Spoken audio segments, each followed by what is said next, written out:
พิ่นบอกในนั้นตามเพิ่นบอกนั่นแหละรอตามเพิ่นบอกเนาะโดยมีแต่ว่าฟังความเพิ่นซะก่อนนั่นแหล้วเนาะโดยช่วงนี้เนาะโดยว่าทางนั้นให้เมื่อโลดนี่ไปถามตรงๆให้เจ้าสิกล้าเมื่อบ่นี่กับเพิ่นว่าแต่ว่าเรื่องกันก็บ่เฮ็ดหยังกันก็เว้าตั้งใจร่วมกันก็เมื่ออยู่ดอกก็มีผู้ใหญ่นำเมื่อนำก็มีผู้ใหญ่ทั้งน้องเบยบ่เมื่อจังสิกล้าเมื่อโดย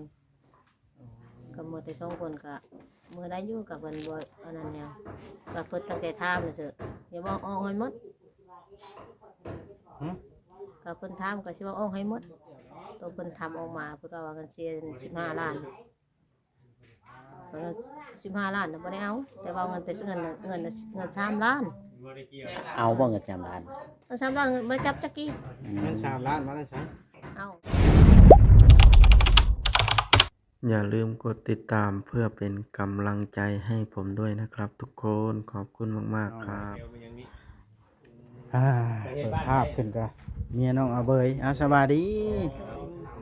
มาลงมานั่งตั้งจังหน่อยก่อนสิถามนี่ว้าสบายดีนี่เนี่ยสิคุยน้ำนี่เนาะว่าจอยคุยแล้วถามเรื่องอันโทรศัพท์ไปจะได้โทรศัพท์ใช้เครื่องเดียวกันบ่โดยใช้เครื่องเดียวกันโทรศัพท์อยู่ดีใช้เป็นเพิ่นเป็นได้อันผู้รักผู้ใหญ่เพิ่นติดต่อมาคือว่าติดต่อยากมันบ่มีเด็กเลยเด็กหมดไม่ได้วางซากแม่นบ่แม่นโอ้แต่ว่าก็ถ้ามีแบตก็พอได้อยู่เนาะโดยได้อยู่กัน10%นั่นแหละเพราะว่า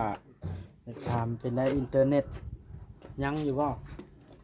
เบิดมื้ออื่นนี่แหละมื้ออื่นบ่เบิดโดยเติมแต่มาแล้วเติมมาแล้วเติมเป็นรายเดือนบ่ใส่เป็นบัตรนี่ได้ใส่บัตร10,000ค่ะครับมันเบิดมานี่ล่ะค่อยสิเติมก็ให้เพราะว่าค่อยสิมักเป็นรายเดือนให้เพราะว่ามีแม่ฮักกันน้องเบยแล้วเพิ่นว่าเติมเน็ตให้เพิ่นแน่เพิ่นส่งเงินมาน่ะ200 บาทให้เติมเน็ตให้น้องโดยเติมเน็ตมันก็ตกอยู่ 95,000 เดือนนึงเอาโปรนั้นเนาะแต่โปรแสนปลายก็มีแต่ว่าเอาโปรนั้นมันก็ได้เดือนคือกันแฮงคือกันนะมาเอิ้นพุ่นแล้วจ้ะสิเติมให้เนาะวันนี้มันยังอยู่คันเติมไปมันก็จะทิ่มซื่อๆนะมันก็ใช้บ่หมดเนาะหน้าเก่ามันก็สิทิ่มซื่อเบอร์โทรได้เจ้าชื่อได้บ่บ่โทรบ่ชื่อบ่ชื่อใส่รหัสแล้วบ่ชื่อคนรหัสก็บ่เป็นเด็กบ่ชื่อคนรหัสก็บ่ได้โตพดใส่6-7โตบ่ค่อยสิไปชื่อเป็นได้ทางผู้รักผู้ใหญ่ต่างประเทศเพิ่นก็โทรมาให้คำปรึกษาหลายอยู่บ่เพิ่นโทรมาอยู่เพิ่นโทรมาถามขึ้นเนี่ยเพิ่นโทรมาถามว่าอย่าพามื้อเด้อเพิ่นว่าถามเขาผู้ใหญ่ก่อนบ่ให้พามื้ออะไรก็ขอเพิ่นลงซะก่อนเนาะโดยถามเพิ่นผู้ใหญ่ก่อนก็เพิ่นบอกเองดอกเพิ่นว่าบอกไปมื้อดอกเพิ่นถอนหญ้ามันเพิ่นบอกให้มื้อเองเพิ่นบอกในนั้นตามเพิ่นบอกนั่นแหละรอตามเพิ่นบอกเนาะโดยมีแต่ว่าฟังความเพิ่นซะก่อนนั่นแล้วเนาะโดยช่วงนี้เนาะโดยว่าทางนั้น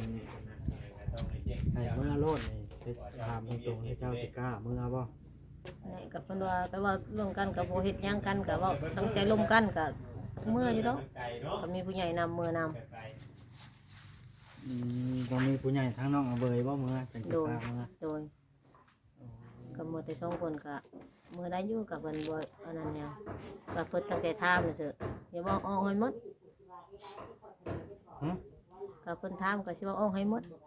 ตัวเพิ่นทำออกมาเพิ่นว่ากันเสีย15 ล้านเพิ่น15 ล้านน่ะบ่ได้เอาแต่ว่าเงินแต่เงิน3 ล้านเอาบ่เงิน3 ล้านเงิน3 ล้านบ่จับจักกี้เงิน3 ล้านมาได้ใช้เอาเพิ่นเอาตะบิดน่ะเพิ่นเอาเงิน3 ล้านเราใส่ตะบิดนั่นและเพิ่นเว้าใส่คนนั้นน่ะเอาเงิน15 ล้าน เพิ่นเอาใส่นั่น อืม ไอ้นั่นได้เพิ่นเอา เอามีแต่ว่าใดๆก็แล้วแต่มีแต่พังผู้รักผู้ใหญ่เพิ่นใดก็ได้ โดย มีแต่ว่าขออยู่น้ำเพื่อนประวอนซะก่อนจนว่าผู้ใหญ่เพิ่นแล่นเรื่องแล้ว โดยแต่ว่าเงินค้ำนะบ่ได้จับบ่ได้ใบของเพิ่นแต่เครื่องคองก็บ่ได้เก็บ เดี๋ยวถ้าประเภทคนบ่ เขา มันย พี่ อม เก็บผู้เก็บเครื่อง อ่า โค เจ้าพ่อสิฮู้อยู่ว่าจะอันเรื่องที่ว่าเป็นหนี้นี่นะเจ้าพ่อสิฮู้น้ำน้องอาเบยอยู่บ่ เรื่องเป็นเรื่องตัวนี้บ่ฮู้เรื่องตัวนี้ เจ้าท่านได้เอากันเด้ เรื่องทันได้เอากันได้มันไปอยู่นํกัน แล้วมัน ได้ ก็แต่สงกรารพุ่นเนาะ โดย เจ้าบ่ฮู้ตัวนี้เนาะ โดยตัวนี้นั่นแล้วก็มาเขาก็ได้ส่งเดือน เจ้าเว้าตัวที่เจ้าฮู้หั่นนะซะ โดย เพื่อมันถึง นัก มัน เนาะ ถึงก็แต่ดุนตะกี้ก็คือว่าผู้รักผู้ใหญ่เพิ่นก็ฮู้นำน้องก็เบยบอกแล้วตัวนี้นะเรื่องเงินเรื่องหยังตัวนี้มันเป็นเรื่องเก่าผู้ใหญ่เพิ่นก็ฮู้อยู่แต่มันบ่แม่นส่วนของเบยผู้เดียว มันหลายคน และมันก็บ่ได้เกี่ยวกับอันที่ว่าเกี่ยวข้องกันกับที่ว่าน้องอาเบยมันก็คือเรื่องนี้น่ะเนาะ บ่ มันคนละประเด็นกันเลย คนละส่วน คนละส่วนกันตัวนั้นแต่ว่า FC ส่วนหลายนี่อยากรู้จักข้อที่ออกจากเพื่อนซื่อๆดอก แม่น เหตุผลไหนนะ ออกแต่เหือนกับเพิ่นบ่ไล่กับเพิ่นบ่ฮู้ว่าบ่มีสิทธิ์นั่นแหละเขาบ่ก็บ่อยากออกนอกแต่เหือนน่ะ อะไรบ่กล้าเนาะ แม่นกับเราออกไปรถมาแต่โตไปแต่โตแล้วบ่กล้าอยู่แต่เขาแจ้งเขาบอกหมดแหละไปสิกล้าอยู่ อืม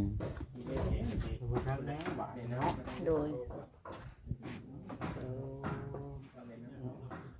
เฮ็ดได้สิได้เบอร์โทรเจ้าบาดนี้ บ่ถูกกับผู้ใด ฝ่ายจะเติมเน็ตให้ก็บ่จ้างฮอดเบอร์โทร เจ้าก็บ่ได้เติม ถ้า อีกแล้ เพิ่ วน ลุกและ แล้วบ่ได้นอนบ่คืนนี่จังว่า เรานอนแล้วมันล่มเมื่อคืนนี่ลมแห้งๆแล้วรับมือนั่นแหละ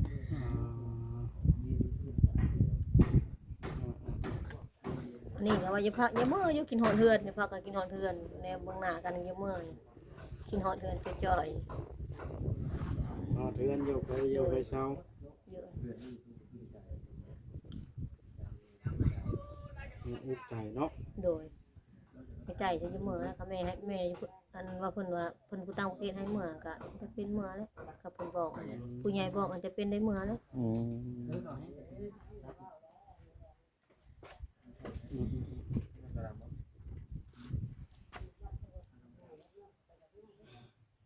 เลยถ้าพังเบิ่งแล้วเพิ่นใหญ่ว่าบ่ได้เมื่อเลยเนาะแหละเมื่อแล้วบัดนี้พังเบิ่งนี่แหละ อืมเชื่อนี่แหละ นี่อะไรกันเนาะ โดย ไปจากความสิเฮ็ดคอยกระดาษ เพิ่นเอาเงินเช15ล้านน่ะบ่ได้เอาเขามีไปนอนยังอยู่ป่าอยู่ดงอดข้าว3-4มื้อ อืม นี่เจ้าก็ขอปฏิเสธเรื่องน่ะเนาะ โดย จังไดก็ได้ขอยืนยัน ปฏิเสธทุกอย่างเนาะ โดย อืม แต่ว่าข้อใดที่เพิ่นเว้าความจริงเจ้าก็ยอมรับกับผัวเจ้า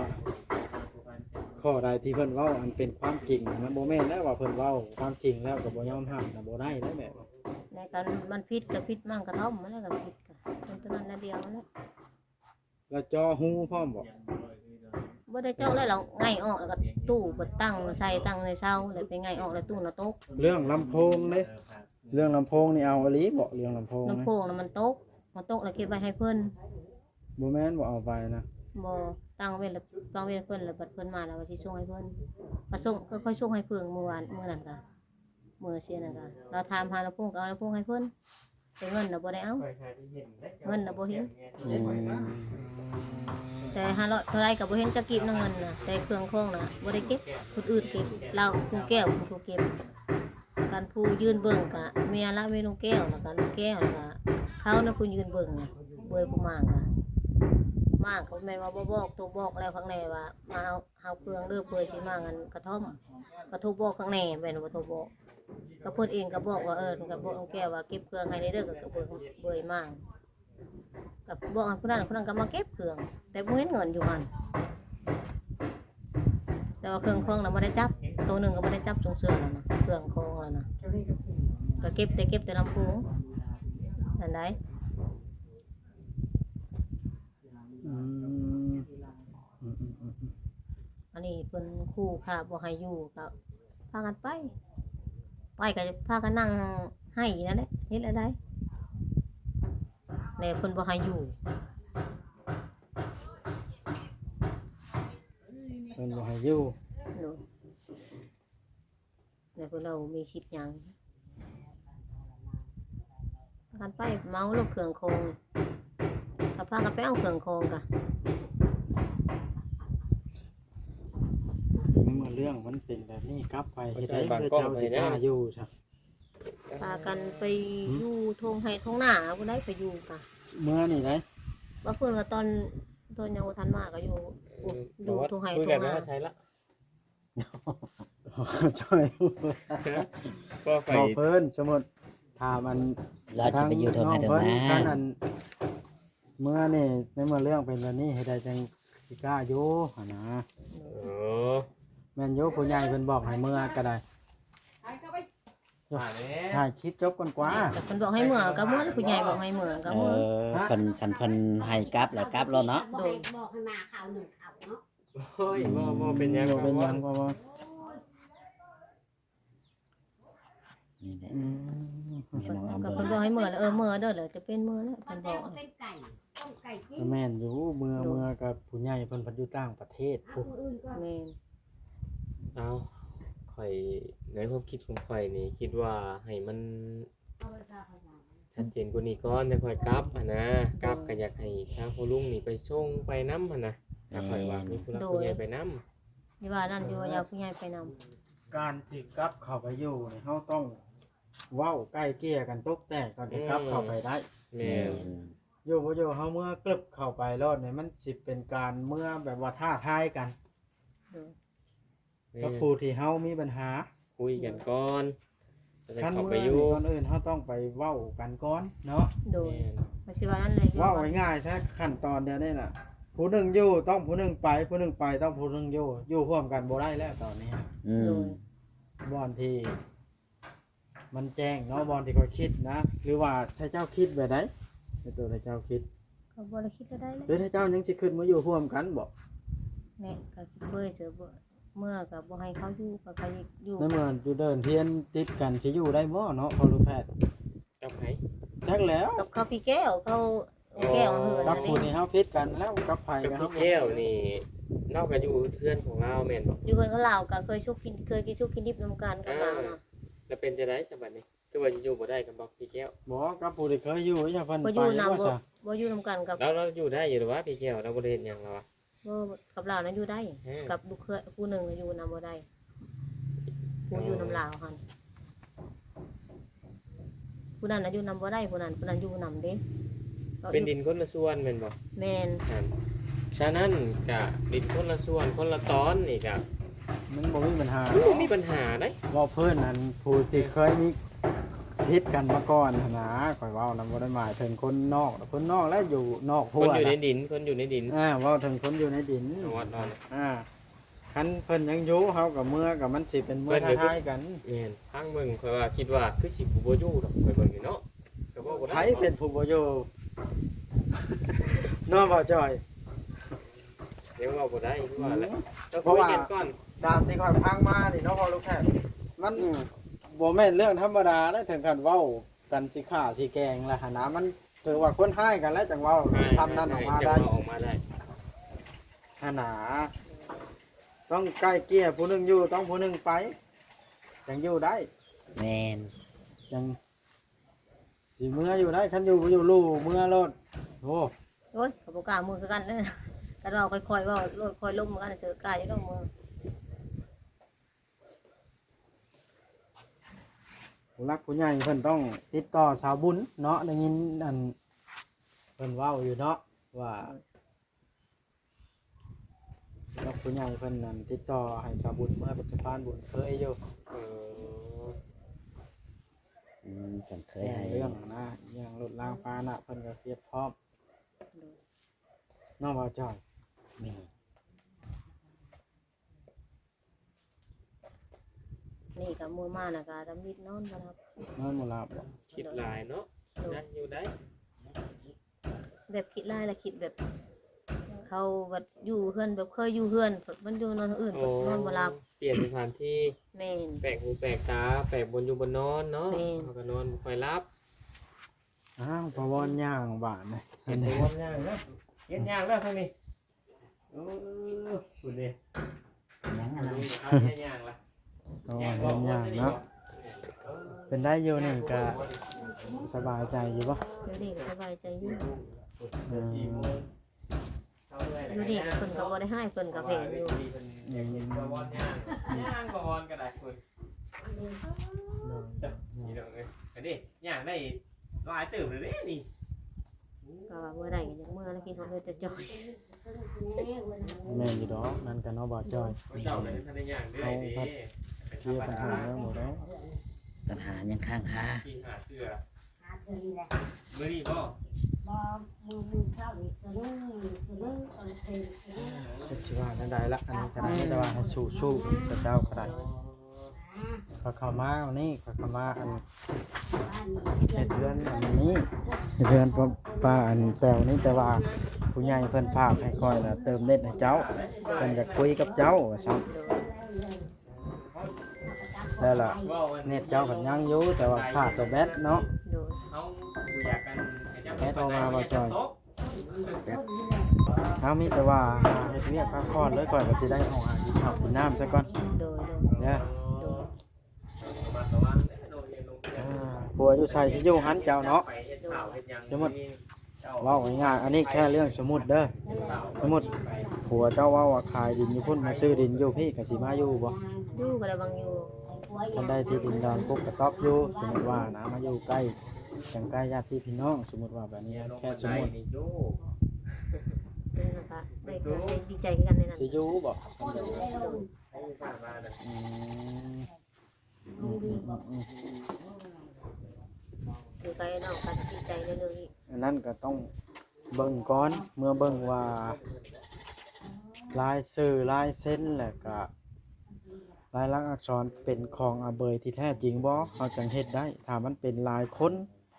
เฮาต้องได้ แยก ลายเซ็นสัญญาทั้งอาเบยแล้วก็ทั้งเจ้าของผู้อยู่ในร่วมกัน ไปเนาะเพิ่นไปบ่ เนาะบ่าวจอย แม่น เราจังเฮ็ดได้นะ ก็เพิ่นว่าอันนี้นั่นเพื่อตัวเองก็อยู่นำ อันนี้ก็แล้วแต่ผู้รักผู้ใหญ่เพิ่น แม่ เพิ่ น นตัดสินว่าเพิ่นว่าตัดสินบ่ต้องไปใช้ดอกเมื่ออยู่พุ่นก็จำเป็นต้องได้เมื่ออยู่พุ่น ลุงก็สิได้สบาย เนาะบ่าวจอยเบิ่งสติกในเท้าในศพนะ ก็ว่าเจ้าซอยตัวเองได้ก็ให้ใครแน่ เด้อ นะเดือแต่งมาคงมาเข้าแล้วไหวแล้วเจ้าก็ไปหาเองแบบนี้นะให้ใครอาศัยในนายเนาะนายคนเดียว บ่าวจอยได้จังไดอันนี้มาทาศพเอาโอเคปักพอลูกแพทย์ สบายดีเด้อ ครับสบายดีเด้อหามพักผ่อนอยู่เด้อสู้จังใดผู้ใหญ่เพิ่นก็บ่ป้าทิ่มดอกเนาะ โดย สิได้กลับก่อนเด้อจะได้ไปป้าเด้อ โชคดีเด้อท่านคอยสิกลับแล้วบาดนี้ขอลุงป้า เด็กอยู่ดีหลายๆเด้อให้อยู่ดีมีแห้งสุขกายสบายใจ แล้วคนเจ็บจะได้คนไข้อย่างนี้ จะค่อยเห็นอัน ต่อไป คอมเมนต์จุลี่อยากมากอดเจ้า เออ อหลีปจิหัวเพิ่นเนาะ ดีใจ แม่ แล้ว เพิ่นเอาอยู่ ดี ได้ ใจ ไปกอดกระวอนนี้เพิ่นว่า มันดีใจแล้วเพิ่นเศร้าซาไอเศร้าซาไข่ แสดงว่าแต่ชาติก่อนเคยเป็นลูกเป็นหลานกันเนาะ ให้ไล่เข่าตอนเช้าท้องให้ไล่เข่าตอนแรง